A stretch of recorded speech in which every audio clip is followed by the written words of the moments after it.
오늘 하나님께서 우리에게 주시는 말씀은 빌립보서 2장 19절에서 30절 말씀입니다.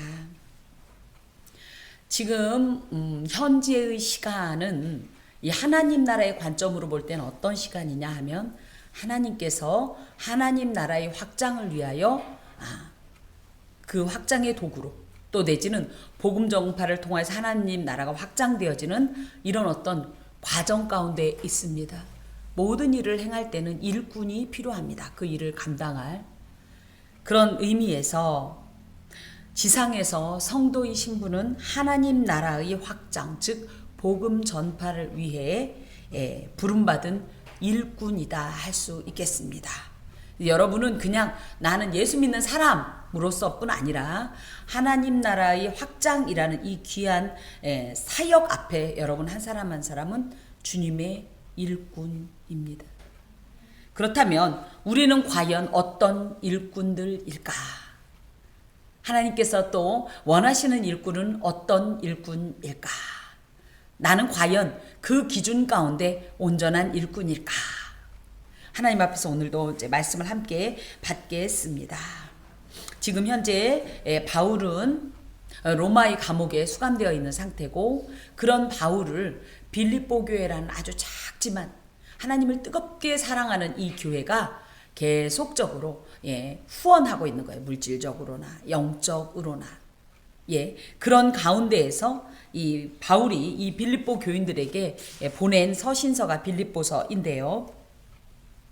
이 바울은 빌립보 교회의 이런 귀한 하나님 나라를 향한 헌신과 희생과 이 손길을 감사하면서 함께 하나님 나라를 위해 수고하는 공동체고 함께 군사된 자라 그러면서 동역자의 신분으로 그들을 맞으면서 다만 그 교회 안에 일어나는 여러 가지 어떤 일들이 있는데 그 일에 대한 또 귀한 교훈도 주면서 이렇게 하면서 지금 계속적으로 이 서신서를 이어가고 있습니다. 오늘 이제 보면 내가 디모데를 속히 너희에게 보내기를 주 안에서 바람은 너희의 사정을 알므로 안위를 받으려 함이니 그래서 내가 디모데를 너희들에게 파송하려고 한다. 이렇게 디모데의 파송 계획을 밝히면서 왜 이 사람을 내가 너희들에게 파송하는지 추천서 비슷하게 이야기하고 있습니다.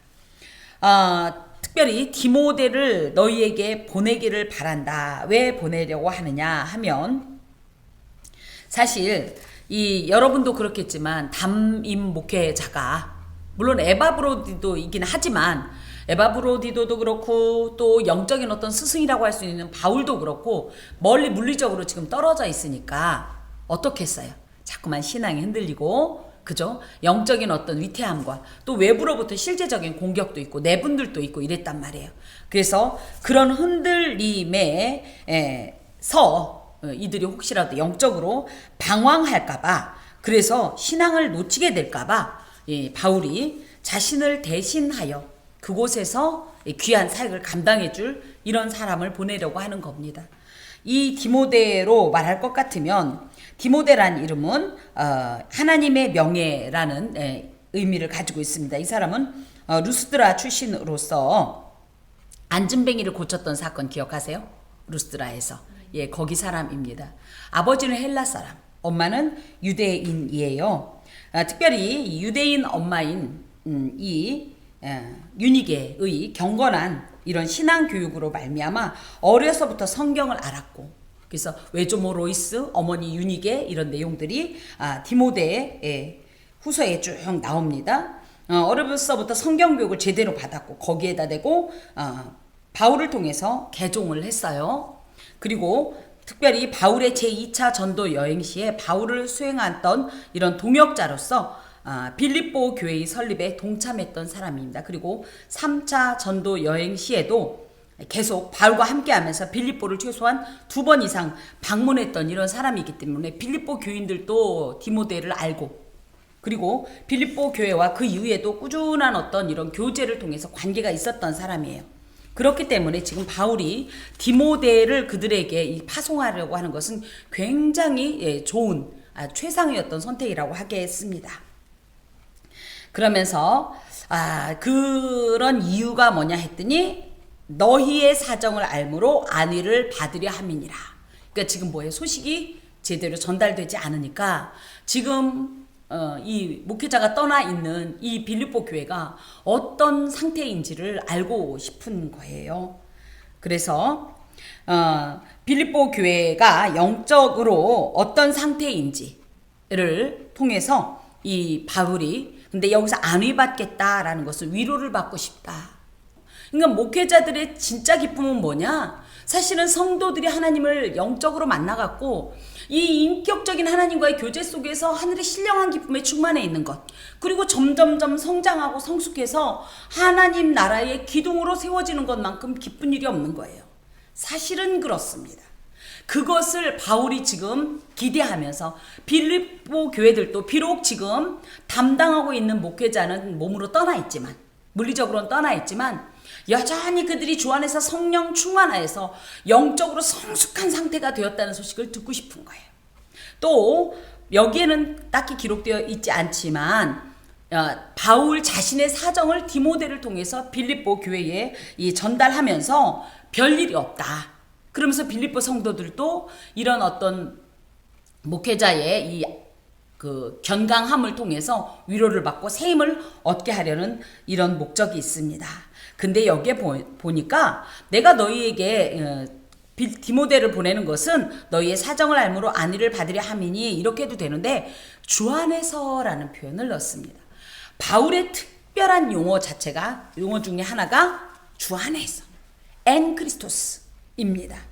예, 여기엔 주라는 표현 안에는 이제 주라는 말이 퀴리에라는 말이므로 엔 퀴리오라는 말인데 디모데의 방문과 바울 자신의 이런 모든 일들이 다 어쩌다 일어난 일이 아니라 뭐다? 하나님께서 특별히 이 모든 일을 계획하고 또 이 모든 일을 주관하신다라는 이런 의미를 가지고 있습니다. 물론 바울의 고백이 이 안에 들어있기도 하고 하나 더는 뭐냐면 스승으로서 계속적으로 자신을 통하여서 예수 그리스도를 따르는 예수의 제자된 자들에게 교훈하고 싶은 거예요. 그래서 뭐예요? 우리가 어떤 생각을 하든 어떤 말을 하든 어떤 행동을 하든 다 그리스도 안에 있어야 하고 그리스도 안에 있다라는 것을 우리가 계속적으로 인지해야 된다는 거예요. 저희는 이렇게 생각합니다. 내가 성령 충만할 땐 예수 안에 있고, 그죠? 마음이 위태로우면 예수 밖에 있다고 생각할지 모르지만 그렇지 않다는 거예요. 이 모든 과정이나 모든 어떤 상황, 조건들이 다 어디 안에 있다? 주 안에 있다. 그러므로 나의 오늘의 연약함을 나만의 일로 여기지 마세요. 이것도 주 안에서 어쩌면 하나님께서 하나님의 거룩한 필요에 의해서 공급해 주시는 이런 내용이라는 거예요. 그러므로 또 그것을 통해서 내가 주 안에 있기 때문에, 약해도 주 안에 있기 때문에 주님을 붙잡고 주님과 대화하고 교제하면서 다시 일어날 수 있는 거예요. 우리가 늘 주 안에 있기를 간절히 권합니다. 특별히 그리스도인은요, 모든 생각과 말, 행동을 그리스도부터 시작해야 돼요. 예수로부터 시작하고 또 예수 안에 있어서 계획하고 출발하며 모든 길 가운데 예수와 상이라고 표현할까요? 예수와 대화하고 교제하면서 그 안에서 지혜를 얻고 분별하고 그리고 어떤 결단을 하고 이런 신앙의 어떤 절대적 기준이 필요합니다. 그게 뭐예요? 주 안에서의 신앙. 여러분에게 다시 한번 권하노니 여러분에게, 사랑하는 여러분에게 주 안에서의 신앙 고백이 절대적으로 있어지기를 간절히 바랍니다. 아멘. 자, 그러면서 이는 뜻을 같이 하여 너희 사정을 진실히 생각할 자가 이밖에 내게 없음이라. 이게 무슨 얘기냐? 지금 디모데가 간 이유가 첫 번째는 빌립보 교회의 사정을 알고, 그죠? 또 빌립보 교인들도 디모데를 잘 알고 그것을 통하여서 바울에게도 빌립보 교회 얘기를 누구보다도 잘해줄 수 있고 또 디모데가 바울이 표현하길 너는 주 안에서 내가 낳은 아들이라 이렇게 표현할 정도로 굉장히 친밀한 관계였기 때문에 바울의 이야기도 빌립보 교인들에게 해줄 수 있는 사람이었다.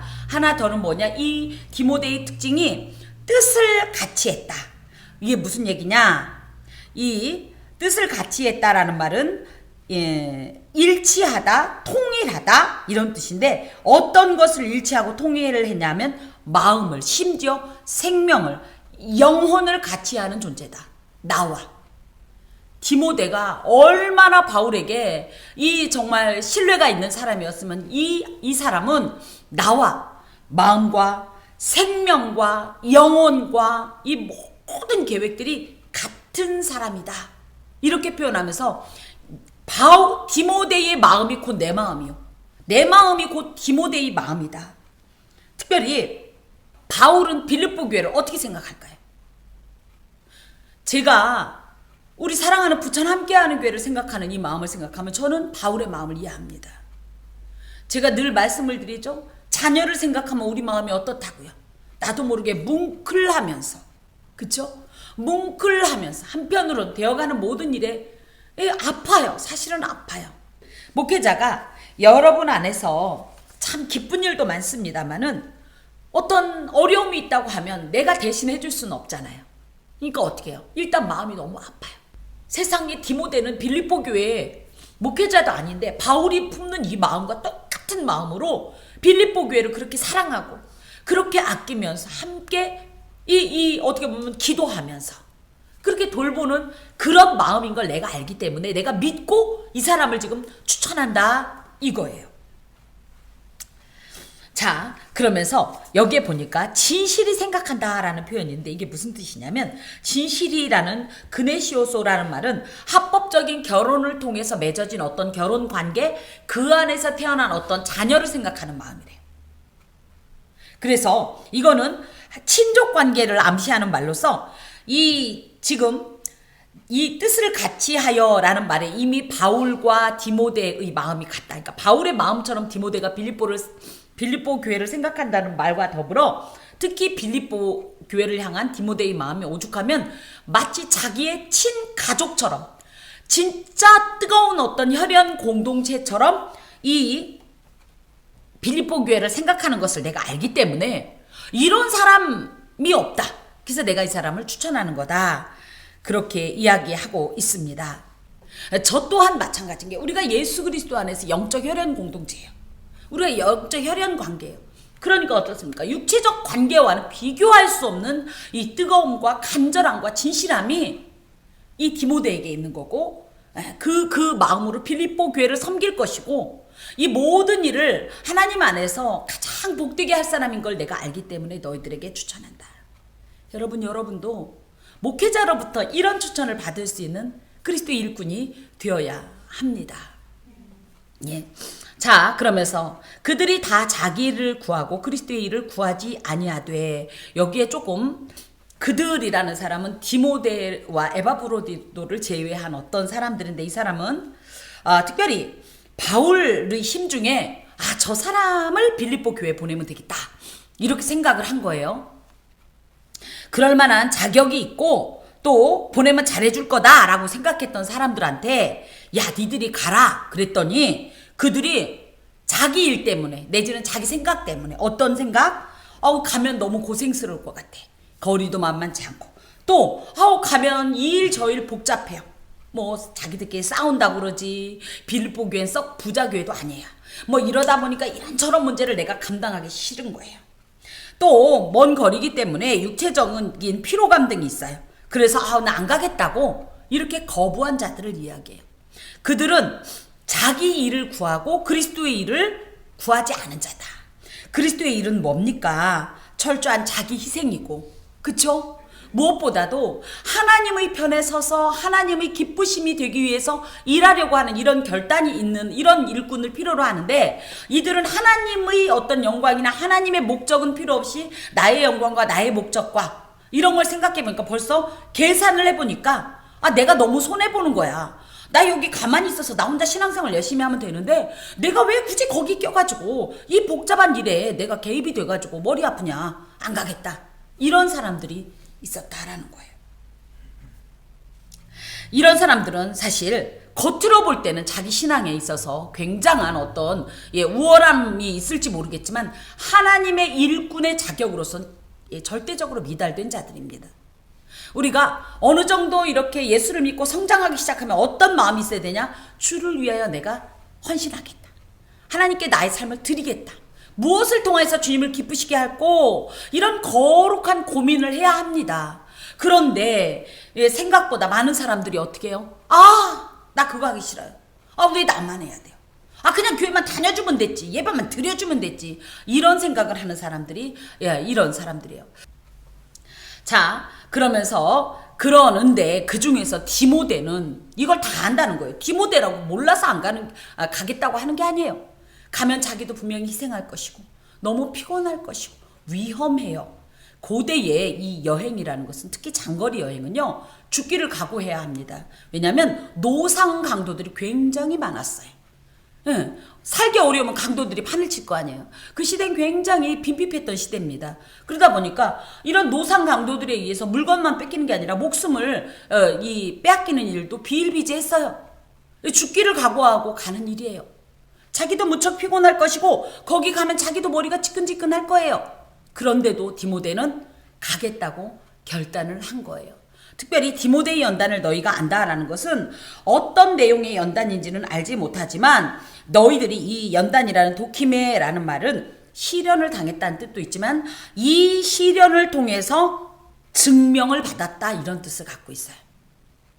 너희들이 디모데가 어떤 시련을 받는 것도 알았을 거야. 근데 그 시련을 무사히 극복하고 하나님 앞에서 정말 충성스러운 일꾼으로 거듭나는 그걸 다 보지 않았느냐 그 얘기예요. 그러니까 정말 디모데는 신실한 일꾼이라는 것을 너희가 인정할 수밖에 없을 것이다. 게다 대고 22절 자식이 아버지에게 함같이 나와 함께 복음을 위하여 수고하였느니라. 이게 무슨 얘기냐면 고대에는요 우리나라 잘 그렇지 않죠? 아버지가 예를 들어 이 항아리 만드는 기술이 있으면 내 아들만은 이 항아리 만드는 기술로 내가 이 아들을 S대 법대에 보내서 망치 두들기는 사람으로 만들겠다. 이게 우리나라의 어떤 그죠? 그래서 가업이 이어지지 않는 경우가 굉장히 많은데 이웃 일본 나라는 별일이 아닌데도 그죠? 뭐 초밥 만드는 기술을 몇 대가 하고 이렇습니다. 이런 어떤 것들이 고대에 굉장히 비일비재했습니다. 그래서 이 자식이 아버지에게 함같이라는 말은 당시 대부분의 아들들은요 아버지를 따라다니면서 아버지가 했던 그 직업에 대한 기술 노하우들을 전수받곤 했어요. 그래서 자기가 그 가업을 잇곤 했었습니다. 그런 것처럼 이 디모데는 바울을 영적 아버지로 모시고 이 바울이 복음을 위해서 수고하고 헌신하는 것을 계속적으로 따라다니면서 배워왔다는 거예요.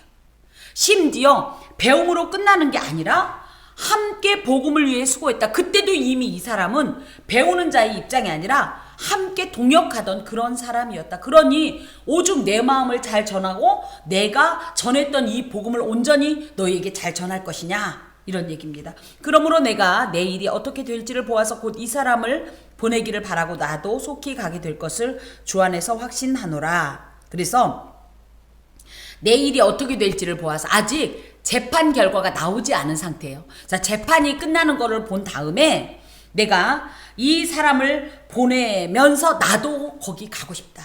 그런데 난 갈 거야. 하나님께서 나를 보내실 거다. 이렇게 자신의 석방과 함께 빌립보 교회를 방문할 것이라는 확신에 찬 이야기를 합니다. 이 말이 얼마나 빌립보 교회에 중요하냐면요. 그래. 하나님께서 사랑하는 바울 선생님을 저렇게 왜 감옥에 수감시키나. 그것 때문에 일명 시험 든 사람들도 있었을 거예요. 그래서 바울이 내가 이렇게 투옥된 것은 그리스도와 함께 갇힌 거야. 그리스도의 일 때문에 갇힌 거야. 내가 무슨 잘못했거나 하나님이 실패하고 무능해서 가둔 것이 아니야. 이렇게 얘기를 했지만 믿음이 약한 이들을 위해서 반드시 자기가 여기에서 무죄 판결을 받고 석방되어서 가야 이들의 마음의 의문들이 해소될 거라는 생각에 이런 말을 한 것입니다. 또 그러면서 또 다른 어떤 이 파송 인물이 나오는데 이 사람은 사실 파송이라기보다는 본향으로 돌아가는 사람이에요. 에바브로디도입니다. 이 사람은 빌립보 교회의 이 설립자이기도 하고요. 또 빌립보 교회의 헌금을 바울에게 전달했던 사람입니다. 4장에 나와요. 이 에바브로디도라는 말은 아프로디테라는 지혜와 미의 여신에게 사랑을 받는 자다라는 뜻으로 굉장히 매력적인 존재다 이런 의미를 갖고 있고 그 당시 헬라 세계에서 아주 흔하게 사용되던 이름입니다. 그 당시에는 에바브로디도가 명자만큼이나 아주 흔한 이름이었다라는 거예요.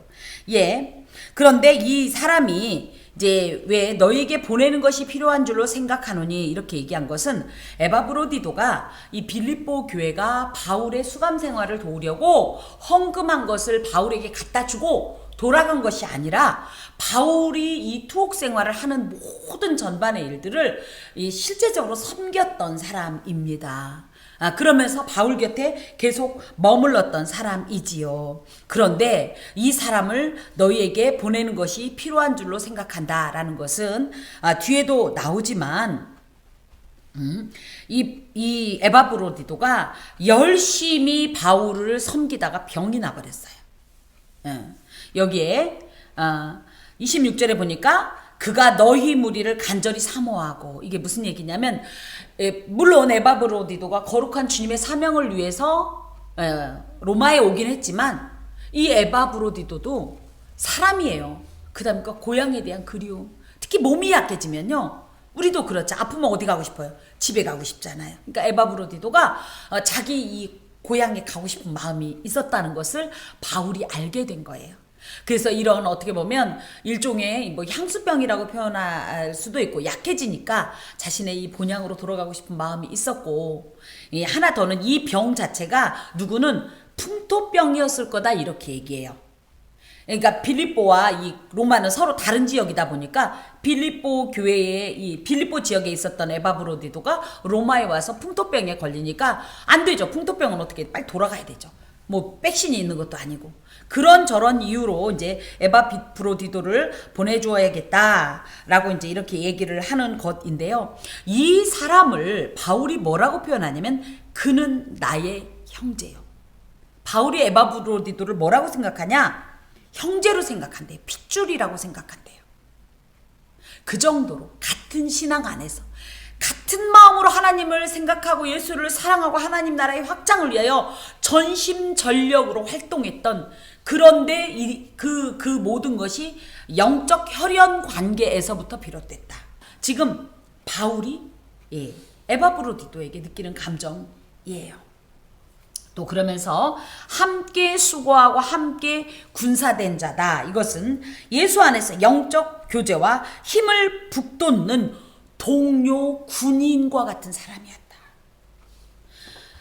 복음을 전하는 이 자체는 사실은 선한 일임에도 불구하고 이 복음을 전하는 일에 대해서 막강하게 저항하는 이 사탄의 세력이 있죠.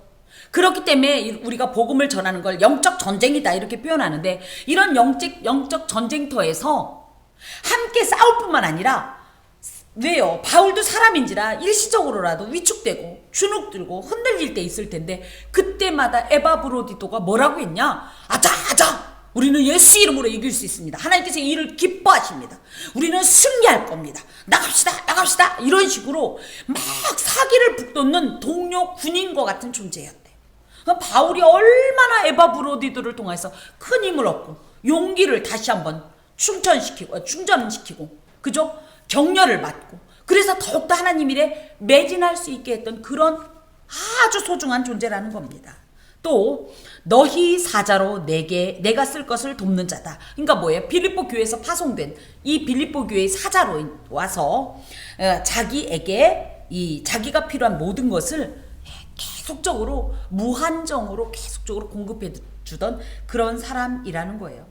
특별히 여기에 보냄을 받았다라는 이 너희 사자라는 표현은 아포스톨로스라는 말로 사도라는 뜻과 함께 통합니다. 그래서 사명을 받고 보냄을 받은 자로서, 특별히 실제적으로 지금 에바브로디도가 한 일은 빌립보 교회를 대표하는 일로서, 에바브로디도는 빌립보 교회이자 바울을 위한 어떤 사명자이자, 그러면서 빌립보 교회와 바울을 연결했던 그런 귀한 사역을 했던 사람이라는 거예요.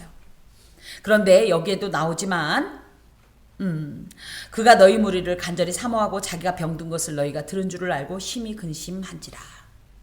너무너무 이제 집에 가고 싶은데 병이 들어서, 근데 특히 이 에바브로디도가 근심하는 이유가 뭐예요?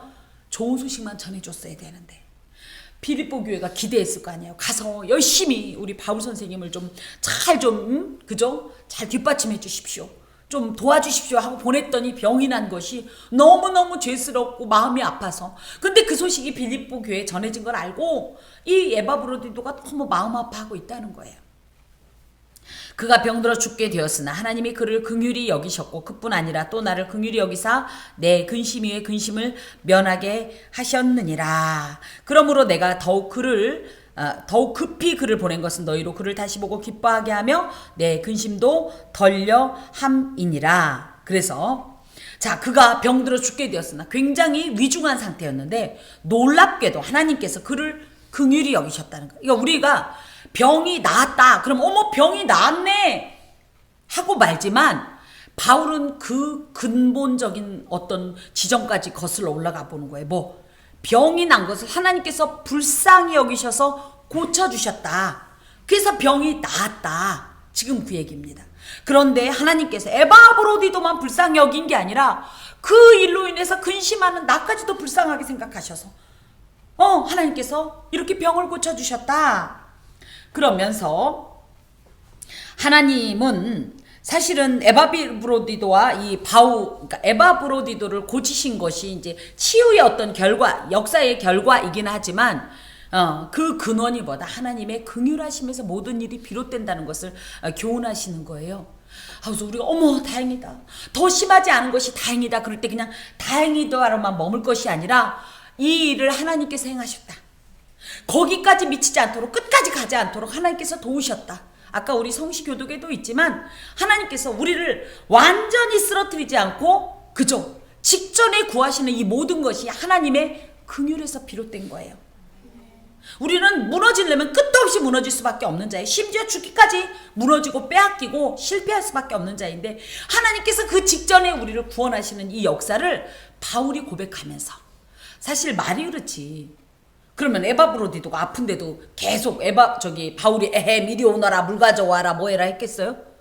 사실 바울이 아주 지극정성으로 오히려 에바브로디도를 간호했었을 겁니다. 그런데도 내가 간호 잘해서 에바브로디도가 나았다 이렇게 얘기하지 않는 거예요.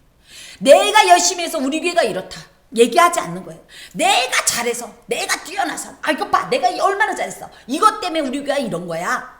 이런 얘기 일체 빼고 다 모든 것이 뭐다? 하나님의 은혜다. 하나님의 긍휼 베푸심이다. 이런 고백을 드리면서 계속적으로 바울이 이런 표현을 하는 것은 한편으로는 진실된 자기의 고백과 함께 하나 더는 뭐냐? 교인들아 배워라 이거예요.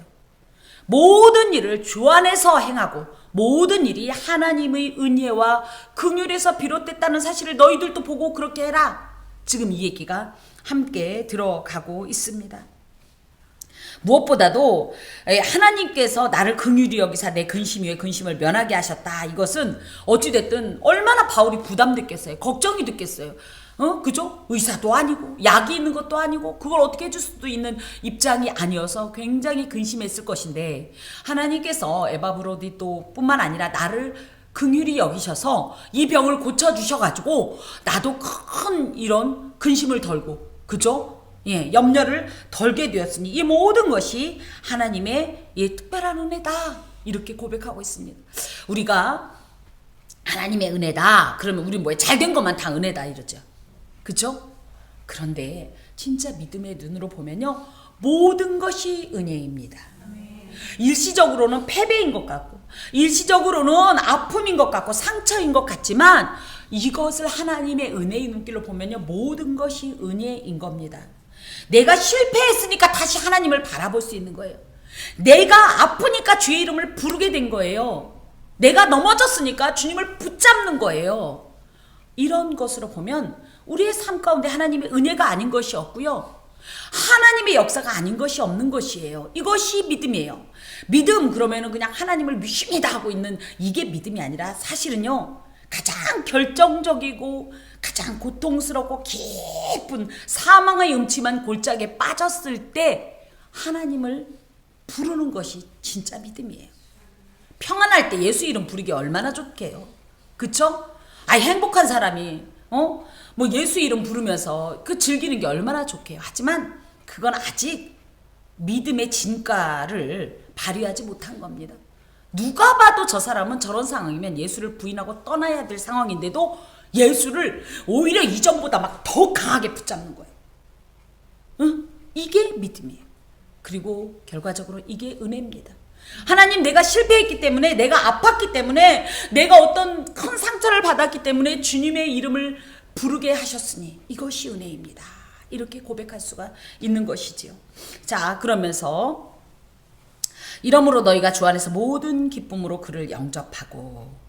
자, 그러면서 바울이 에바브로디도를 영접하는 빌립보 교회의 이 영접 태도에 대해서 주지시키고 있는데, 그 중에 첫 번째가 뭐다? 기쁨으로 주 안에서 영접해라. 이게 왜 그러냐 하면, 빌립보 교인 가운데서 어쩌면 이거 뭐야, 일껏 보내놨더니 병이나 걸리고, 그죠? 혹시 저 사람 죄가 많아가지고 하나님이 싫어하고 병 내린 거 아니야? 그죠? 이 패배자 할 수 있다는 거예요. 가서 하라는 일은 못하고 병만 걸려와? 그래서 바울 선생이 고생시키고 말이야. 아이고, 뭐 저런 게 뭐 할 수 있다는 거. 근데 절대 그렇게 생각하지 말라고 지금 얘기하는 거예요. 오히려 하나님 안에서 함께 만나게 된 것이 감사하고, 그래도 죽지 않고 건강하게 돌아온 것이 감사하고, 저희 주변에도 왕왕 선교지로 파송되었던 분들이 이런 풍토병 등으로 인해서, 또 거기에서 과도한 어떤 선교 사역으로 인해서 병들어서 오시는 분들이 많아요. 선교사들 중에 진짜 암 걸려서 오시는 분들도 많고요. 다치는 분들도 많아요. 원주민들에게 실제적으로 이 상해를 입습니다. 칼로 찔리고요, 총 맞고요. 가족들, 사모님이나 자녀들이 병들어서 또 다쳐서 오는 경우가 참 많습니다. 근데 그들을 대할 때 교회가 무슨 선교사가 저래, 참 얼마나 큰 상처이고 무너짐입니까? 만약에 우리 주변에 그런 분들이 있다면 정말로 오히려 주 안에서 기쁨으로 영접하면서 그를 칭송해주고 칭찬해주고 그 수고에 대해서 안위해 주시는 이런 성숙한 신앙이 필요합니다. 그러면서 이와 같은 자들을 존귀히 여기라. 이 얘기는 주를 위해 헌신하는데, 헌신한 사역자들도 귀하지만 혹시라도 끝까지 완주하지 못했다 할지라도 그가 드린 이 삶에 대해서 분명히 인정해 주라는 얘기입니다. 자신의 몸보다도 교회와 복음을 우선시하는 사람들에 대해서 교회는 어떻게 되냐? 존귀히 여겨 주어야 하는 것입니다. 비록 그들이 사회적으로나 경제적으로 아무런 가치가 없어 보일지라도, 평생을 선교하고 왔더니 집 한 채가 없어요. 거기가 돈 벌러 간 게 아니잖아요. 그쵸? 근데 대부분의 선교사들이요, 이제 은퇴하면 고국으로 돌아오십니다. 돌아오고 싶어 하고. 근데 왔더니 집이 있어요. 뭐가 있어요? 재산이 있어요. 아무것도 없이. 그래서 사실은 도움을 요청하고, 또 그게 안 되면 그때부터 그 노쇠하고 수고한 몸으로 막노동을 하고, 아닌 말로 알바를 뛰면서 이렇게 어렵게 사시는 분들 참 많습니다. 사실은 이런 분들을 교회가 책임져 줘야 돼요. 교회 공동체가, 예수 공동체가 책임져 줘야 합니다. 그렇게 지금 바울이 당부하고 있습니다. 무엇보다도 그가 그렇게 존귀히 여김을 받고 기쁨으로 영접받을 수 있는 이유가 뭐냐 했더니, 그가 그리스도의 일을 위하여 죽기에 이르러도 자기의 목숨을 돌보지 않았다. 우리 보통 아프면 어떻게 해요? 모든 일을 포기하죠. 나 여기까지만 할래요. 내지는 나 더 이상은 못하겠어요. 그런데 어떻게 했다? 내가 죽으면 죽으리라. 예수를 위하여 내가 죽으면 오히려 영광이다, 기쁨이다, 감사다, 그런 마음으로 하나님 앞에서 담대하게 이 원어가 이 자기의 이 목숨을 돌보지 않았다. 이 표현이 뭐냐면 파라볼유 오마이라는 말로 전염병에 걸린 사람들을 간호할 때 죽기를 각오하고 생명을 내거는 사람을 표현하는 말이래요. 그러니까 뭐예요?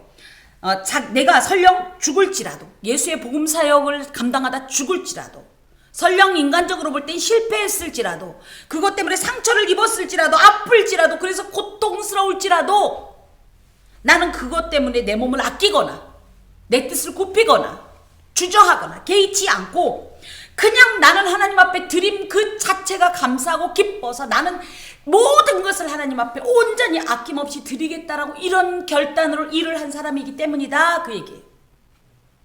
예수 믿는 사람들, 소위 세상 말로 가늘고 길게, 물론 중요합니다. 지혜롭고 현명한 태도예요. 하지만 적어도 예수 믿는 사람은 이렇게 얕게 예수 믿지 마세요. 설령 굵고 짧게라도 굵게.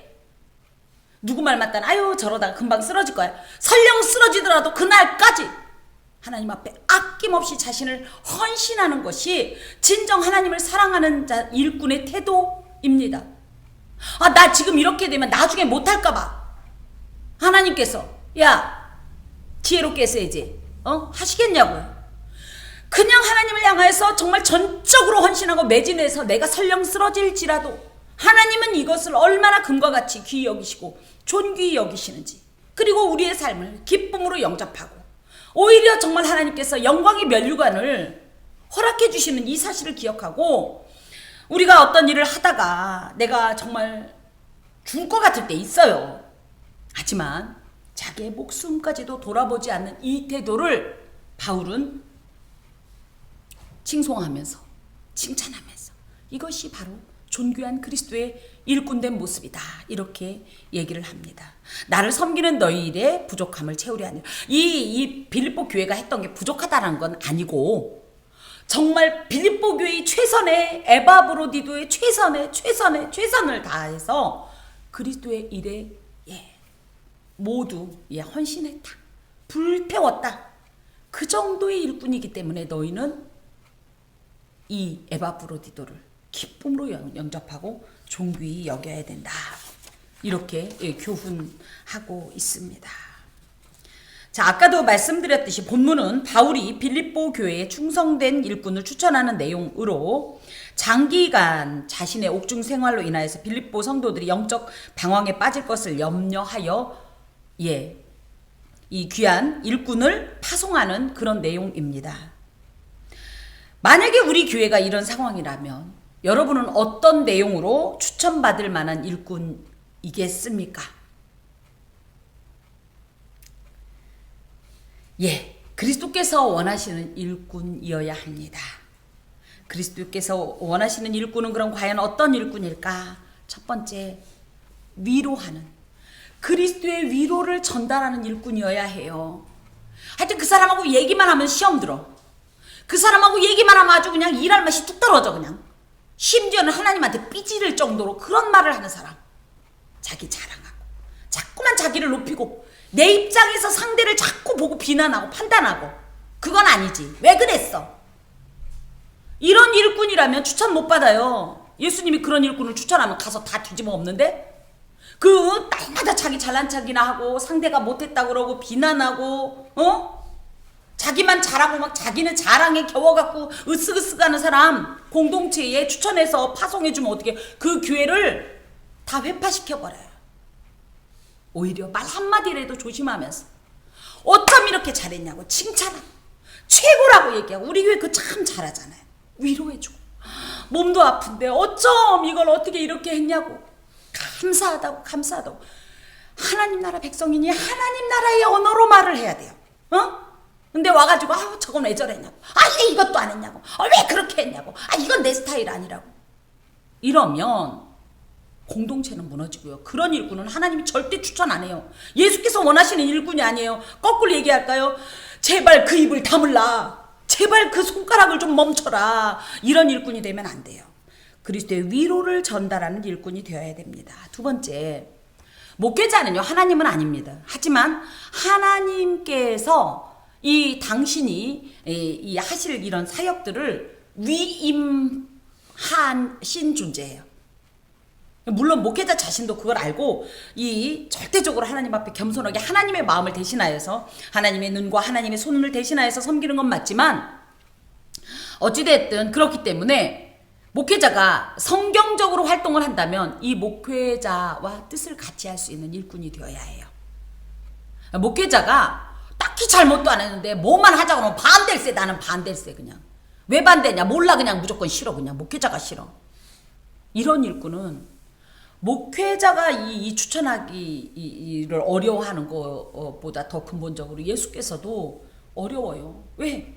자꾸만 반대하니까 공동체가 자꾸만 흔들리고 무너지고 분열되고, 그래서 니파 내파 쪽파 대파 양파 막 나누고 안 돼요. 그래서 목회자와 그 뜻을 같이 하는 일꾼, 다만 이 목회자가 예수를 저주할 자라 하지 않고 그리스도의 몸을 세우려고 최선을 다할 때는 목회자와 뜻을 같이 하는 일꾼이 되어야 합니다. 자, 세 번째, 모든 상황과 형편에 관계없이, 어떤 상황과 형편에 관계없이 그리스도의 일을 우선으로 생각하는 일꾼. 그래서 여기도 보면 자기 일을 구하면서 그리스도의 일을 구하지 않았다 이렇게 돼 있잖아요. 이런 사람은 추천 못 받아요. 겉으로 볼 때 조건이 제 아무리 그럴듯해도 자기 일을 먼저 생각하는 사람. 그렇다고 해서 여러분 집 다 팽개쳐 놓고 교회 와서 일하고 집은 뭐 곰팡이가 나든지 애들이 뭐 옷 벗고 다 돌아다니든지 관계하지 말라는 얘기가 아니라 늘 마음의 중심엔 예수를 우선순위로 두고 살아가는 이런 일꾼들이 주께서 추천하시는 일꾼이고 주께서 원하시는 일꾼이라는 거예요. 설령 내 그 상황과 형편이 비록 열악하더라도, 사실은 연약하더라도 주께서 기뻐하신다면 나의 최선을 다해서 섬기는 그런 일꾼이 되어야 합니다. 특별히 또 어떤 일꾼을 원하시냐 할 때 우리의 모든 사명은요, 주님 나라의 전파에 있습니다. 그래서 우리 자신을 주님께 파송받은 사신들로 여겨야 되고, 그래서 주님의 확실한 이 소식, 주께서 명하신 확실한 소식인 복음을 전하는 일꾼이어야 해요. 그래서 우리가 앉으나 서나 예수 그리스도를 전파하기 위해 최선을 다해야 합니다. 물론 입술로도 뭐 예수 믿으세요, 예수 믿으세요 참 중요하지만 그 사람이 적어도 머물다 간 자리에는 누구의 향기가 어디서 많이 봤죠. 이거 우리가 앉으면 그 앞에 써 있죠. 우리가 머물다 간 그 자리에 누구의 향기가, 내 향기가 아닌 주님의 향기, 예수의 향기가 나는 사람이 되어야 해요. 이게 복음을 전하는 일꾼으로서의 이 자취입니다. 하여튼 같이 있을 때는 차마 말 못하가 그 사람만 떠나면 아우 저 이런 뭐예요? 결국은 예수의 향기가 아니라 우리의 아주 고약하고 역겨운 냄새를 남긴 자가 되는 거예요. 적어도 예수의 향기가 나는 자. 그래서 내가 떠났어도 저 사람은 참 뭔가 달라. 그죠? 저 사람 알고 보니까 교회 다닌대. 장로래, 권사래, 목사래. 역시 그런 것 같았어. 느낌이 그런 것 같았어. 이런 소리를 내는 사람이요. 야, 그리스도가 예수께서 일꾼으로 보내지. 그죠? 갔더니 예수님 욕만 먹이고 사람들이 아우 저런 것들이 다니는데 난 안 가. 아유, 나 하나님은 좋아도 저런 사람 때문에 안 믿어 하는 사람이 되면 하나님, 예수께서 일꾼으로 쓰실 수 있겠냐고요. 또 하나님과 사람 앞에 믿음, 충성, 사역에 대한 순수함을 인정받는 일꾼이어야 합니다.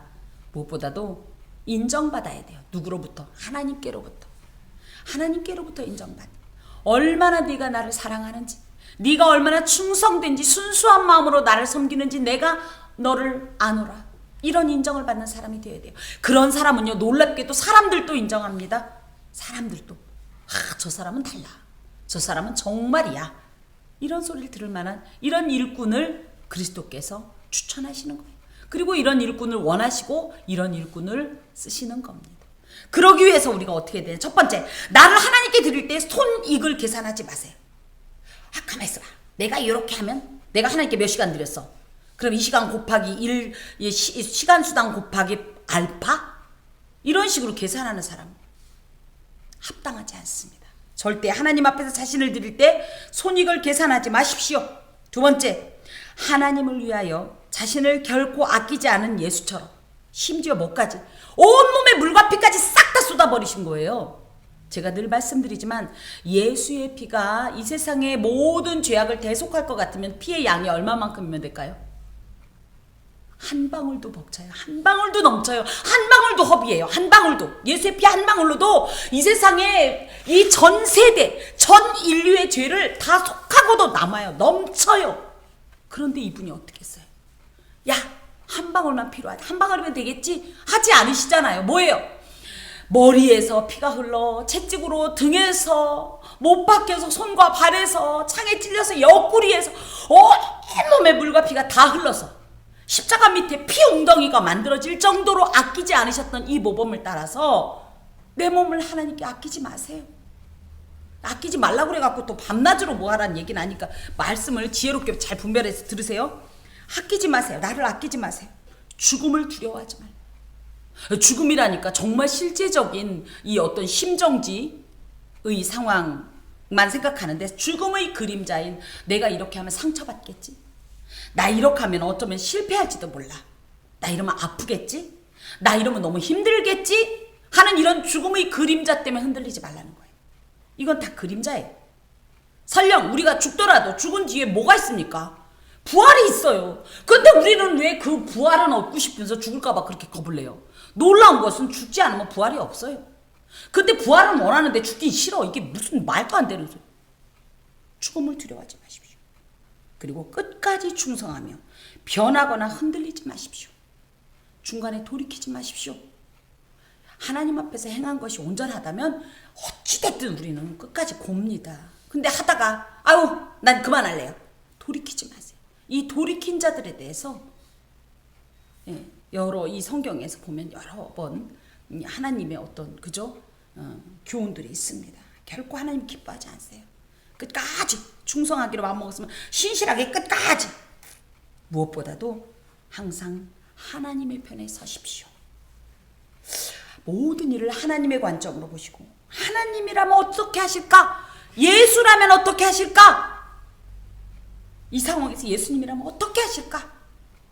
이 기준을 가지고 나갈 때 그리스도께서 원하시는 진정한 하나님 나라의 일꾼, 주께서 기뻐하시는 일꾼, 그래서 추천받는 일꾼, 칭찬받는 일꾼이 되는 겁니다. 기도하겠습니다. 주님, 나를 사용해달라고 말씀드리면서도 하나님 이건 안 돼요, 이건 건드리지 마세요, 아 그건 아니에요, 아직 마음의 결정이 안 됐어요 하면서 나 자신을 지나치게 아끼고 하나님 앞에서 거래하듯이 조건을 내걸지는 않았는지 생각해 봅니다. 무엇보다도 내 입장에서 모든 일을 하나님의 편이 아니라 나의 편에서 바라보면서 나의 손익을 계산하진 않았는지 생각해 봅니다. 합당치 않은 주님의 일꾼으로서 결코 주님의 기쁘심이 될 수 없었던 모든 것을 회개하오니 용서하시고 진정한 주의 일꾼으로 거듭날 수 있도록 도와주시옵소서. 아멘. 예수 그리스도의 이름으로 기도합니다. 아멘. 아멘.